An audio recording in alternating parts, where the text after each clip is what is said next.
Et salut tout le monde, aujourd'hui on se retrouve pour une nouvelle vidéo qui se nommera CEP numéro 3. Donc aujourd'hui ça sera sur l'abreuvoir, le mangeoire, la nourriture et l'eau. Donc voilà, donc on se retrouve pour la vidéo. Donc on se retrouve pour la partie numéro 1 où on parlera du mangeoire et de l'abreuvoir. Donc un mangeoire c'est quoi? C'est où on met la nourriture. Donc je pense que tout le monde connaît ça. Donc il y a différents mangeoires. Donc comme celui-là. Donc un mangeoire basique avec un grillage qu'on peut lever. Donc ici, en fait, ils peuvent mettre leur tête là. J'avais jamais compris à quoi ça servait. Donc voilà. Et donc avec un mangeoire comme ça, avec les poules que j'ai, je fais, si je le mets bien plein, je fais 1 journée et demie de nourriture. Donc ce qui est pas mal. Après vous avez les nourrisseurs que je n'ai pas. Donc c'est des genres de gros abreuvoirs avec une cuve où vous mettez de la nourriture dedans. Donc ça c'est très bien pour si vous partez en semaine ou plusieurs jours. Ça vous évite de demander à quelqu'un qui vient tout le temps mettre à manger. Donc voilà. Donc nous allons passer à l'abreuvoir. Donc l'abreuvoir. Donc moi j'ai un abreuvoir 6 litres plume et compagnie. Donc ici on peut voir c'est écrit 7 à 8 poules. Mais moi j'en ai 16. 16 à l'heure d'aujourd'hui. Et franchement ça me suffit. Je fais aussi 1 journée et demie quand il fait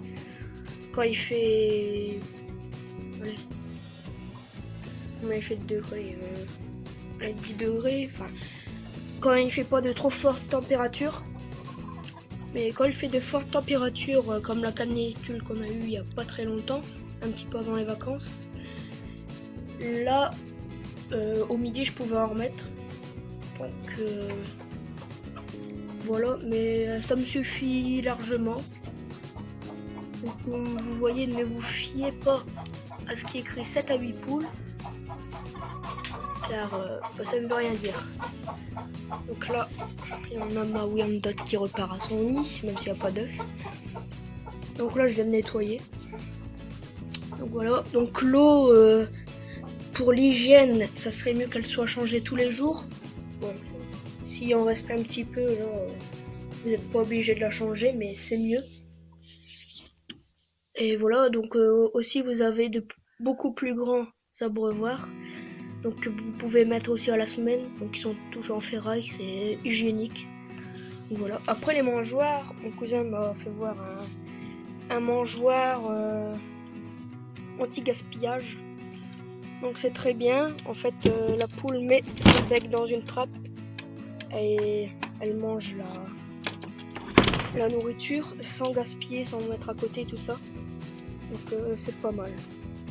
Mais après c'est le prix. Donc voilà, donc on va passer à la deuxième partie. Tout de suite. Donc nous voilà pour la deuxième partie où nous allons parler de l'alimentation et de l'eau vite fait parce que l'eau, pas grand chose à dire. Donc nous allons parler de l'alimentation. Donc votre alimentation devra être constituée fortement de blé. Donc là, j'ai plus beaucoup de grains.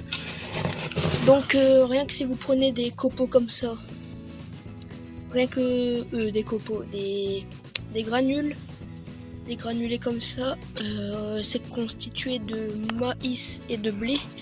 Donc c'est pas mal. Donc moi je remplis mon abreuvoir à fond.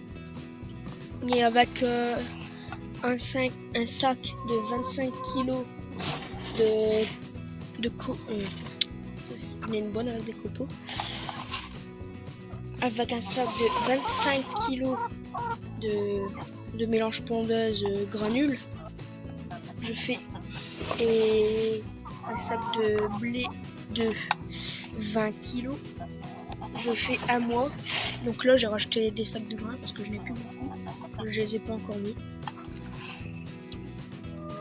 Donc on remplit bien à fond. Et un mois, si vous vendez vos œufs, c'est très bien rentable. Si vous avez autant de poules que moi. Alors que je fais pas beaucoup d'œufs, hein. Je fais 5 œufs maximum. Car les sucettes ne pondent pas encore. Donc voilà, une fois qu'elles vont pondre, je vais avoir pas mal d'œufs. Mais on parlera de la ponte dans une autre vidéo. Donc voilà. Après, si vous voulez engraisser vos poules, je vous conseille de mettre du maïs. Après, ça c'est vous qui choisissez. Donc voilà.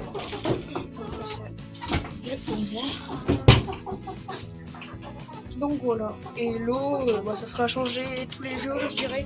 Sauf si il y en a encore beaucoup. Juste nettoyer les cuves. Donc voilà. Après, pour la nourriture, vous pouvez donner des restes, sauf des plures de pommes de terre qui ne sont pas cuites, parce que ça leur fait faire trop de graisse. Et après, vous pouvez donner tout. Je crois qu'on peut pas donner de la rhubarbe aussi, qu'il faut pas donner. Après, s'ils doivent pas manger certaines choses, ils ne le mangeront pas. Donc c'est quand même intelligent. Et après vous pouvez donner tous les jours du pain à tremper dans de l'eau. Donc ils aiment vraiment. Mais surtout bien trempé dans l'eau parce qu'ils peuvent mourir si vous ne le mettez pas dans l'eau. Donc voilà. Après vous pouvez aussi donner des coquilles broyées d'huîtres. Et après il y a aussi des coquilles broyées d'œufs, mais je vous conseille pas parce que après, c'est un risque à prendre. Ils peuvent manger leurs œufs. Donc. Moi, je vous conseille des coquilles d'huîtres. Ça leur donnera des nutriments, un truc comme ça. Enfin, je sais plus comment ça s'appelle. Mais ça solidifiera les coquilles de leurs œufs. Donc, une bonne chose. Donc, voilà. Donc, on se retrouve pour la fin de la vidéo. Donc voilà, on est à la fin de la vidéo. Donc je vais vous annoncer que je vais commencer l'élevage de lapins, que je vais faire des fauves de Bourgogne. Donc pour l'instant j'en cherche, j'ai monté mes clapiers et tout ça. Donc j'ai 9 clapiers. Et voilà, je vais commencer avec un mâle et une femelle pour faire des petits pour la nourriture. Surtout pour la nourriture, je ne vais pas faire de l'ornement les lapins. Quoi. Donc voilà, donc c'était juste pour vous annoncer que je vais faire des lapins. J'espère que vous avez aimé cette vidéo, que vous la partagerez et que vous allez mettre un petit commentaire. Ça fait toujours plaisir de mettre un petit commentaire pour voir si vous avez aimé et tout ça. Donc si vous habitez dans le 62 et que vous vendez des fauves de Bourgogne, dites-le moi, parce que j'en cherche. Surtout des fauves de Bourgogne, pure race. Donc c'est ma race préférée et puis pour la viande c'est les meilleurs. Donc voilà, donc j'espère que vous allez vous abonner et à bientôt pour une nouvelle vidéo.